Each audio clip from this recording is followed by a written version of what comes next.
नमस्कार दोस्तों। स्वागत है आपका हमारे YouTube चैनल में। आज की कहानी जिसका शीर्षक है मीरा, जहां भक्ति ने स्वयं भगवान को बुला लिया।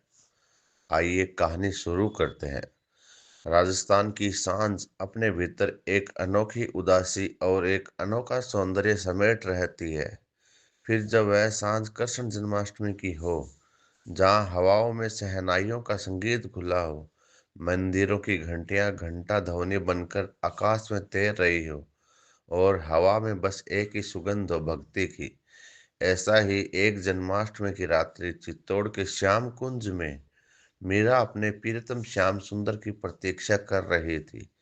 सखियां उसके चारों ओर थी, पर उसका मन कहीं और था। तन श्याम कुंज में था, पर मन वृंदावन की गलियों में, नंदलाल की गोद में। श्याम कुंज के भीतर पीतल के दीपक जल रहे थे। तुलसी दल की महक हवा में घुली थी। मीरा ने तानपुरा उठाया और अपनी आंखें मूंद कर गायन शुरू किया।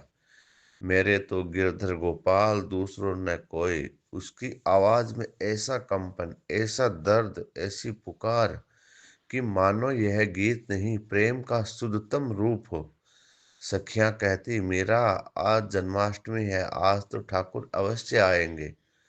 पर मीरा की व्याकुलता कम न होती।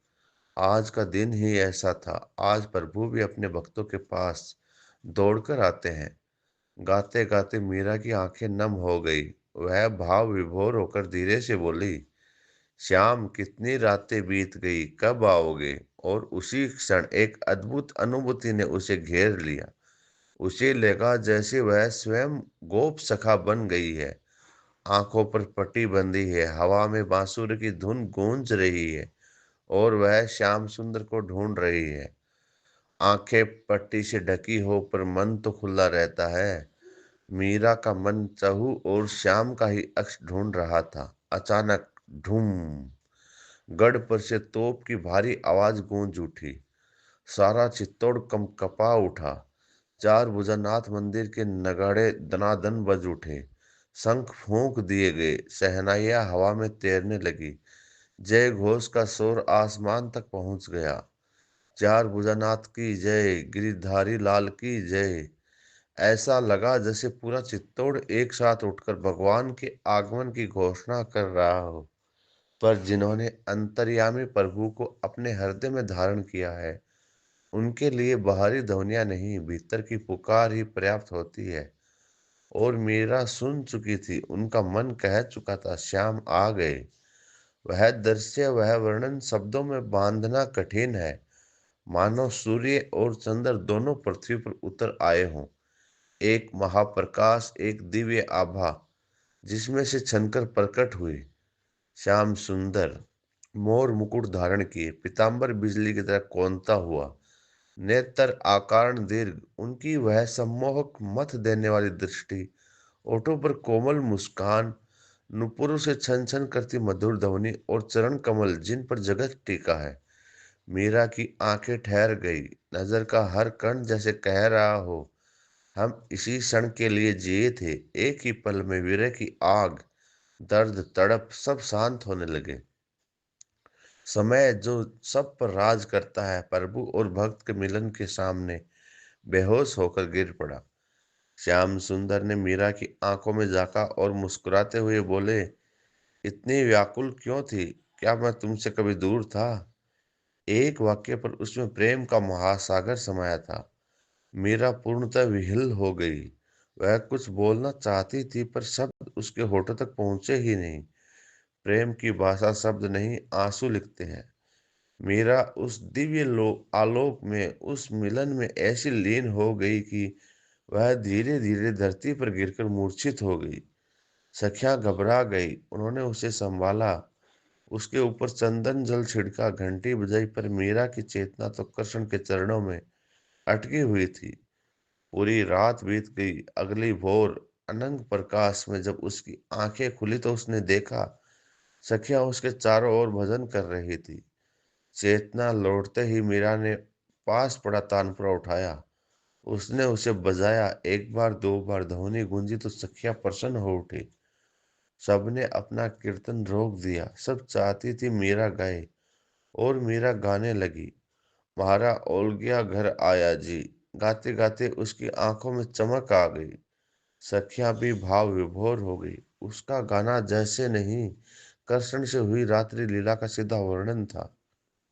मीरा गाती रही, तन की ताप मिट्टी सुख पाया। वह कह रही थी कि वीर की ज्वाला शांत हो गई। श्याम ने आकर दुखों की सारी आग बुझा दी।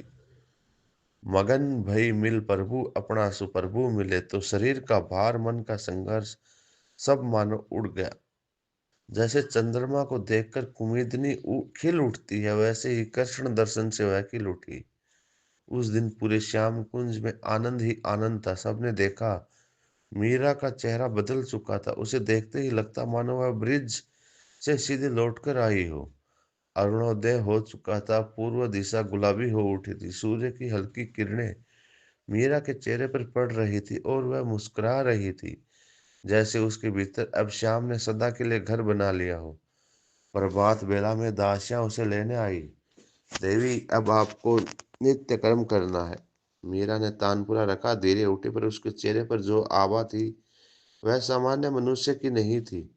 दासियां आपस में कहती, आज देवी कुछ और ही लग रही है, मानो कोई दिव्य प्रकाश उनके भीतर जग गया हो। दासियों के साथ चलते हुए मीरा को अचानक अपने बचपन की याद आ गई। उसने पहली बार बांसुरी वाले कन्हैया की मूर्ति को अपने पति की तरह स्वीकार किया था। वह छोटी थी लेकिन प्रेम बड़ा था। इतना बड़ा कि कृष्ण के सिवा किसी को अपना मान ही न सकी। और आज वह कृष्ण साक्षात उसके सामने खड़े थे। परंतु मीरा का यह भक्तिमय जीवन इतना सरल नहीं था। राजमहल की राजनीति, परिवार के बंधन, लोगों की बातें, सब उसे हर रोज चोट पहुंचाती थी। लोग कहते, राजपूतानी होकर भजन क्यों गाती है, सन्यासिनों की तरह क्यों जीती है, नाच गान से राजघराने की मर्यादा क्यों टूटती है। पर मीरा जानती थी, मर्यादा शरीर से नहीं, मन से होती है। और उसका मन कृष्ण के साथ पूर्णतः एकाकार हो चुका था। कुछ रात्रियां परिवर्तन लाती हैं। यह रात्रि मीरा के जीवन का वह मोड़ थी। अब से मीरा केवल राजकुमारी नहीं रह गई थी, वह कृष्ण प्रिय मीरा बन चुकी थी। उसके हर शब्द में भक्ति थी, हर सांस में नाम, हर कदम में समर्पण। उस रात के बाद उसने भजन गाया और बढ़ा दिया। उसकी तल्लीनता और उसकी आंखें, उसकी वाणी, सब में केवल श्याम बस गई। क्योंकि मीरा सिखाती है, सच्चा प्रेम कभी हारता नहीं। भक्ति वह भक्ति है जो भगवान को भक्त की ओर खींच लाती है। जो हृदय निर्मल हो, भगवान स्वयं उसमें घर बना लेते हैं। वीरा की वह अग्नि है जो आत्मा को शुद्ध करती है। मीरा का जीवन संघर्ष था, परंतु उसका मन अचल रहा। दोस्तों, आपको यह कहानी कैसी लगी, कमेंट बॉक्स में ज़रूर बताएं। साथ ही आप हमारे चैनल पर नए हैं तो चैनल को सब्सक्राइब करें, लाइक करें, शेयर करें। धन्यवाद।